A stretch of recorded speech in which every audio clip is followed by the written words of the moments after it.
Well, welcome back. Time for sports. Concord was on the verge of school history today. The Mountain Lions were playing in their first ever national semifinal with a shot at the national championship on the line, but a very tough opponent in Minnesota State stood in the way in Mankato. This game went down at Blakesley Field in the land of 1,000 lakes in Mankato. First quarter, Minnesota State getting on the board first.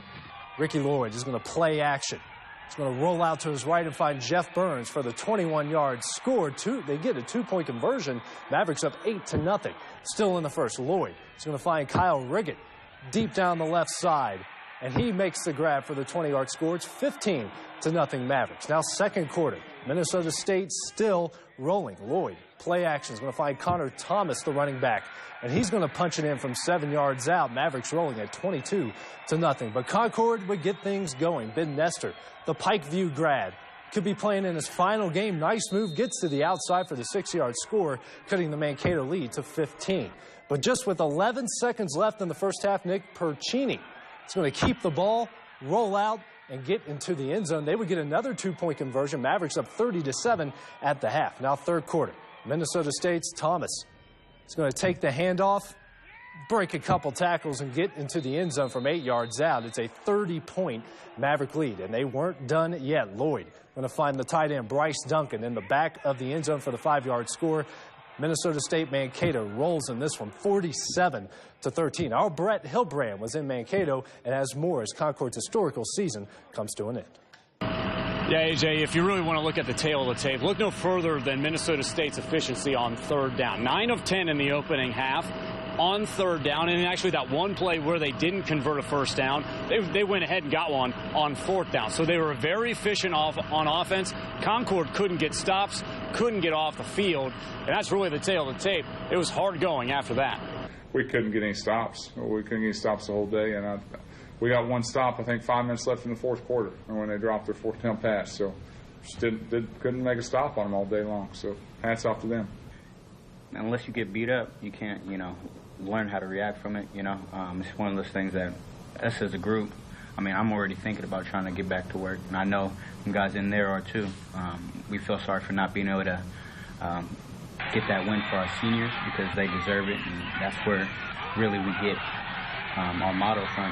Can't say enough about the seniors that turned this program around. Not a lot of people realize that Concord in after 2008 season, they were 1-21 the 2 years before that. So for us to take this thing from 6 years ago to be in probably the worst program in Division II to one of the top 4 teams of Division II, it's something we got to be proud of. So the Mountain Lions perfect no more, 13-0, now 13-1. A tough loss to end the season, but for a team that has a lot of really young talent, the future is bright and extremely exciting for Concord football. With the Concord football team in Mankato, Minnesota, I'm Brett Hilbrand, WVVA Sports. Here's AJ Good and Brett Hilbrand. Football Friday starts now. Well, welcome back here to the week edition of Football Friday. I'm AJ Good right here with Brett Hilbrand. And tonight, Brett, we have plenty of rivalries to go around. Usually we kind of kick off the season with some rivalries, but week 2, really bringing it tonight. All local teams with local roots and plenty of history in all these games. Speaking of local, we're actually going to start with the Ramey Auto Group Game of the Week. And a year ago, it was an incredible game, an incredible atmosphere. Princeton beating Bluefield on the final play of the game. Tonight, the Beavers looking for a little bit of payback. Absolutely. Looking for revenge in a big way. As we take you out to Mitchell Stadium, these two schools are separated by a few miles. First quarter, it's Princeton's Zach Standifer. He would fumble, and Malik Craighead would recover. And on that ensuing jive, look at this play here by DJ Stewart. Breaks a couple tackles, makes a man miss, and goes 46 yards for the score. Two-point conversion is good, and Fred Simon's team is up 8-0. Then Bluefield, the onside kick on the ensuing play, and it gets recovered by Marcus Santoro. But the Beavers wouldn't do much with it. R.J. Bourne here to Carlos Reed, makes a man miss, but would end up fumbling here, and a nice play by Jay Palmer to recover it right on the line. But a few plays later, Palmer running for his life, throws this one up deep, but it's Jordan Huckleberry with the interception, and the Beavers are in business. After a few plays went their way, it's Stewart here pounding it in from 2 yards out. The 2-point is no good. Bluefield leads 14-0. Heading into the second quarter, look at this play here. Bourne to Reed. Makes a man miss, breaks the tackle, and he's into the end zone, 16 yards out. Bluefield rolls in this one, 40-21. Staying on Highway 460, we pick up Tazewell taking on Graham. First quarter, it's Nick Blankenship. The first touchdown for the Bulldogs. He powers this one in, makes it 7-0 Bulldogs. Then Malik Davis. You saw a feature on him earlier in the week. He goes in for the touchdown. A little bit of a late hit here, and the Bulldogs rolling. Then Jawan Jordan receives this pass from Davis for the score. The Bulldogs just absolutely rolling. And Corey Brewster attempts to make the catch here, but is picked off by Ramon Workman, giving Graham control of the ball. Then Taman Cook. This nice play in between traffic for the touchdown, but the Bulldogs too much in this one. There's Davis again pounding it in for the score. Bulldogs rolling this one, 45-21. Man, Tazewell's got weapons all over the field. Let's go to Wyoming County. Golden Shovel game, Wyoming East traveling to West Side. Wasn't foggy in Clear Fork, just very steamy. It doesn't take away from this play by Jacob Dulcie, though. Taking the ball away from Bryce Robinson. It's a touchdown for the Warriors, and they lead 13-0. Dulcie also making some plays on defense. Check this one out. Swats the ball away from Josh Morgan. That saves the touchdown. Then we're staying with some defense here, though. West Side's quarterback, Justin Coker, known for throwing the football in the backfield, but he plays pretty good free safety here, too. Picks the ball off pretty much right before the end of the first half. It was a big play, and it led to this one. With about 20 seconds left, the Renegades get on the board. Coker to Morgan. Jacob Dulcie can't do anything about that one. That's a touchdown with about 6 seconds left. And the Renegades step up their defense in the second half. They come from behind, 24-15, the final score. The Golden Shovel moving west to Clear Fork. Pikeview making the trip up to Coal City to take on Independence. Didn't quite get a chance to get there on time. And Indy, the Patriots, shutting out the Panthers 26-0. Indy's actually off to a 2-0 start. Their defense led the way, holding Pikeview to 63 total yards. Remember, actually, last week the Panthers ran all over Summers County, so not an easy feat to keep them under 100. Pikeview dropping to 1-1. They get James Monroe next week. Indy, AJ, hosting Mount View. And they get a chance, probably the way it's looking right now, to go 3-0 to start the season. A very good start for the Patriots. Well, coming up after the break, we'll take you down south as Beckley travels to Greenbrier East. Stay tuned.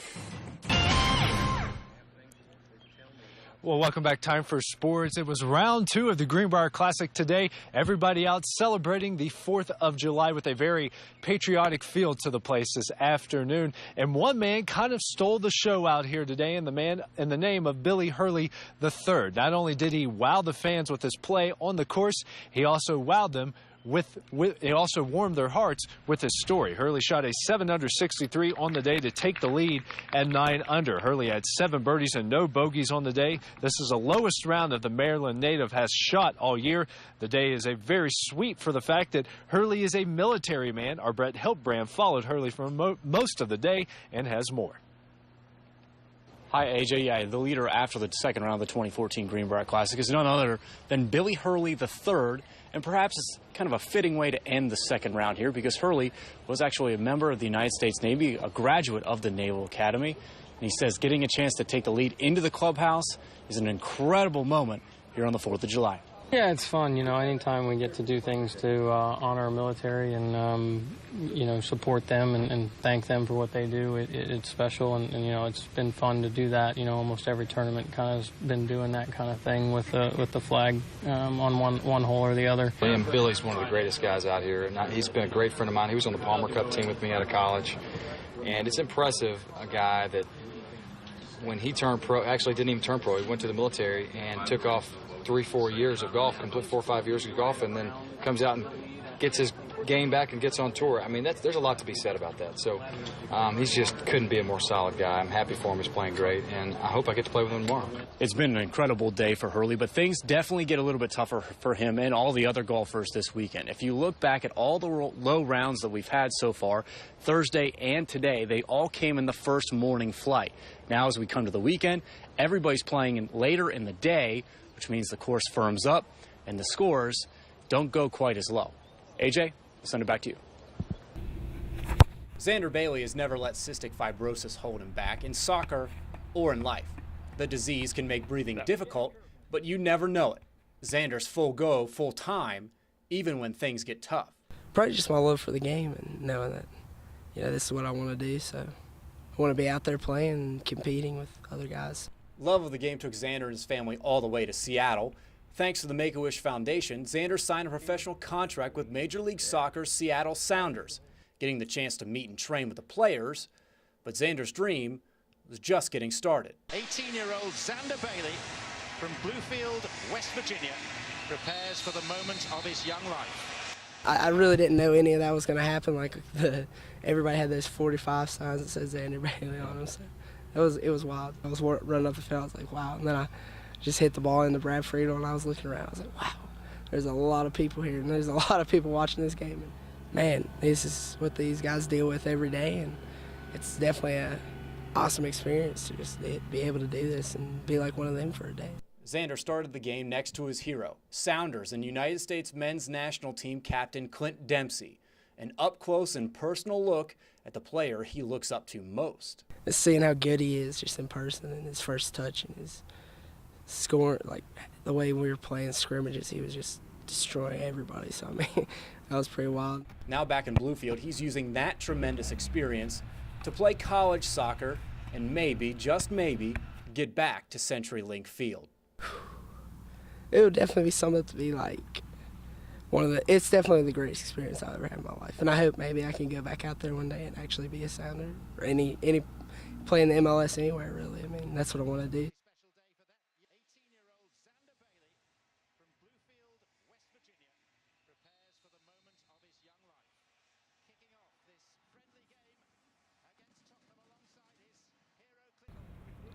Silas Ajame came to America from his native Ghana in 2008. In an instant, his high school football coach noticed him and said he should try out for the team. I wasn't thinking about playing football, but later on, my coaches in high school were like, "You pretty strong, you should try out." And I was like, "Okay, why don't I just give it a try?" Just one problem, he didn't know what football was or even how to play the game. The first time I saw the game on TV, I was like, what the heck are they wearing? First, I thought like the shoulder pads were actually their body. So I was like, this does not look right. But it didn't take long for Silas to catch on. He made a splash in high school, then made his way to Concord. This school, when I came here, the way they treated me, they treated me like, the treatment was crazy. I liked it, and the coaches were so friendly. So I was like, well, this is the place to be. Ajame was an instant success for the Mountain Lions, becoming an all-conference performer. But his 2013 season was cut short by a knee injury. ACL injuries are always hard, but I give thanks to the trainers and the strength and conditioning coach Pennington. They made sure I was on the right stuff. 2014 has been a rebound year for Silas, and it's even better with an undefeated record and a conference title. A great feeling. It's all about the teammates. Everybody, we have love for each other. We don't look at stats. He enjoys football, but soccer is his first love. And if the men's coach would give a call for some spot duty, it would take a lot for him to turn down the offer. Oh, yeah, if I drop some weight, I would definitely be able to play. I think I'll be able to play defense at least.